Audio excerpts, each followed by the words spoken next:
the strange origin of mythical creatures in the Bible. When people think of the Old Testament, they often picture laws carved in stone, prophets calling down warnings, kings rising and falling, and miracles meant to prove divine power. But buried quietly within these ancient texts is something far more unsettling and rarely discussed. Creatures that do not behave like ordinary animals, beings that are described calmly, without explanation, as if the original audience already understood what they were. Winged guardians, ancient giants, cosmic beasts of land and sea, living symbols of chaos, order, and power. The Old Testament does not introduce these creatures with drama. It does not explain them. It simply places them there as if daring the reader to ask questions centuries later. And that raises a strange and uncomfortable thought. If the Bible was not written as mythology, then why does it contain beings that sound like myth at all? To understand this, we must leave behind modern assumptions and step into the mindset of the ancient world. For ancient writers, reality was not divided into neat categories of physical and symbolic. The world was layered.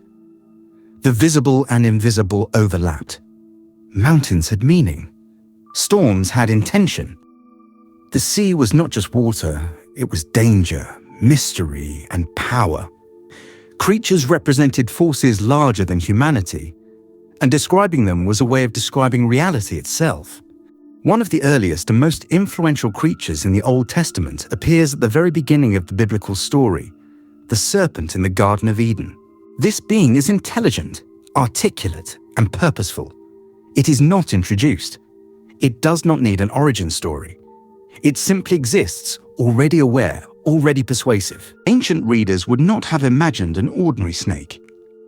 In the ancient Near East, serpents symbolized wisdom, transformation, and hidden knowledge.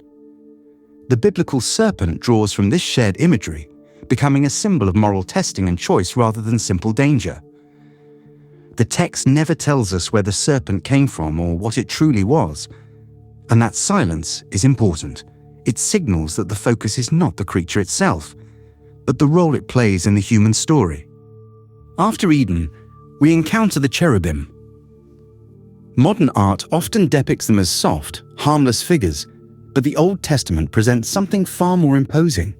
These beings are guardians, placed at the edge of Eden to block humanity's return. Later descriptions show them associated with fire, movement, wings, and overwhelming presence.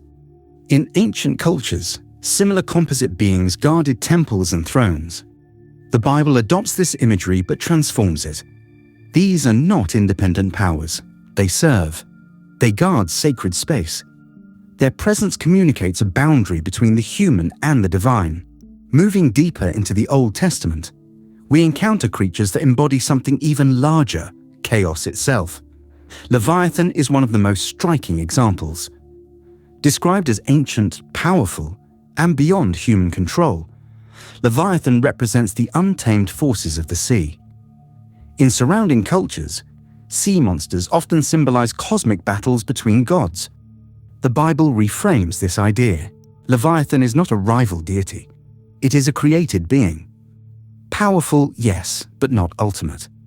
This was a radical message in the ancient world. It declared that chaos was real, terrifying even, but not sovereign. Order still prevailed. Alongside Leviathan stands Behemoth, a creature of the land, immense and unchallenged. Calm in its strength, unbothered by human presence, Behemoth represents raw power without hostility. Together, these creatures remind humanity of its limits. You are not the center of creation. You are part of something far larger. Then there are the Nephilim, mentioned briefly yet provocatively. The text offers no explanation, only a description of beings remembered as mighty and renowned. Their presence is fleeting, almost casual, yet it has fueled centuries of interpretation.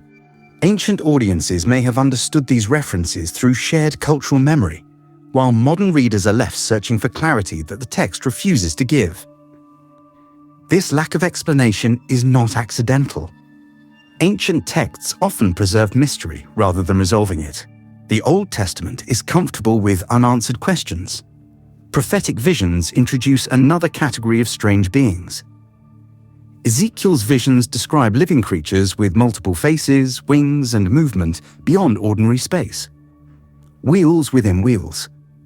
Eyes covering surfaces. These descriptions are not meant to frighten, but to overwhelm. They communicate transcendence, motion, and authority beyond human comprehension. Ancient audiences would have recognized this as throne imagery, symbolic language meant to express divine order rather than physical anatomy. Still, the consistency and detail of these descriptions suggest that the writers were trying to communicate something experienced, not imagined. What's important to understand is that the Old Testament did not invent these creatures in isolation. It spoke into a world already rich with mythic imagery. But instead of rejecting that imagery, it reshaped it. Where other cultures described many gods battling through monsters, the Old Testament presents a singular divine authority with creatures serving roles within creation. Guardians, symbols, reminders, limits. They are reminders that existence is not fully explainable, and perhaps never was meant to be. And here is the most unsettling possibility. What if ancient writers were not inventing imagery, but struggling to describe experiences that overwhelmed language itself? What if these creatures are not fictional at all, but symbolic interpretations of encounters with something beyond ordinary understanding? The Old Testament does not answer that question. It leaves it open. And that openness is intentional. It allows every generation to wrestle with the same mystery, to read, to question, to reflect.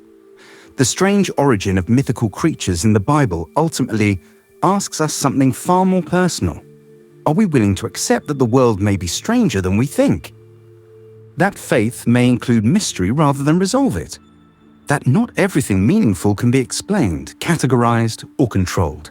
These creatures stand quietly in the text, not demanding belief, not insisting on interpretation, simply existing. Waiting. And perhaps that is their true purpose.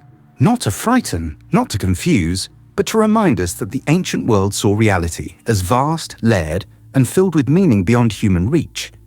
The Old Testament preserves that vision, inviting us not to solve it, but to sit with it. To acknowledge that some questions endure not because they lack answers, but because they continue to matter. The creatures are never the focus.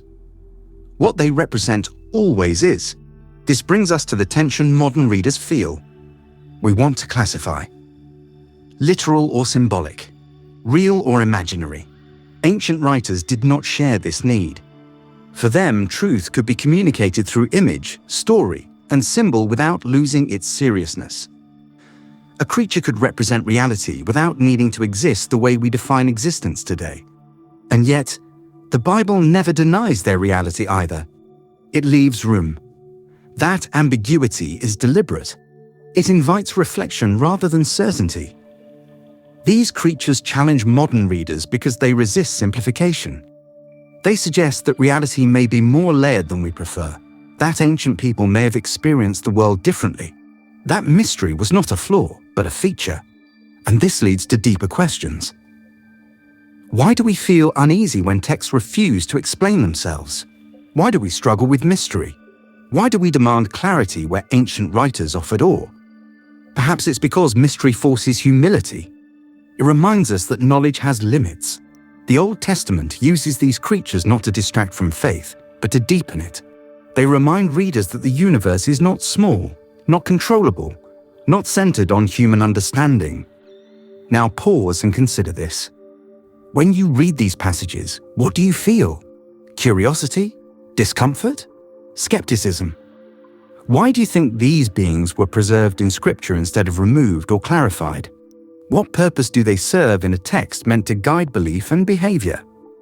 Could it be that they exist to stretch the imagination, to prevent faith from becoming mechanical or shallow?